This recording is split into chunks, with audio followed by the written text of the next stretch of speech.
Siyabingelela Mkhulu incushe obingelelayo.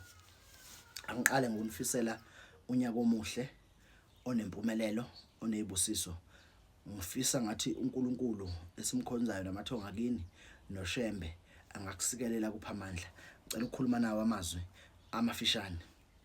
Wena ohlupheke kakhulu ngo2023, abantu bakucindezela, abantu bakuphendula inhlekisa kulonyaka ka2024, awubambela amagama uthi inkosi namadlozi lamathonga kithi. Ngicela ngipha amandla, ngilanda into zami esandleni zabathakathi, ngilanda impumelelo yami kubathakathi, ngilanda unqoba kwami kubathakathi. Lo unyaka wokufohla, unyaka wokuthi silanda into zethu ngenkani. Abantu basihlekile, abantu basikhulumile, kodwa ngibhekanga konke lokho. Lo nyaka ngifuna ukuphumelela, lo nyaka ngifuna ukuba umnqobi, lo nyaka ngifuna ukulwa. Ake silanda into zethu ngenkani kulonyaka, uyinike ithemba, uyinike amandla. Lalela mntana sekhaya, sewushayekile empilweni, wahlupheka empilweni,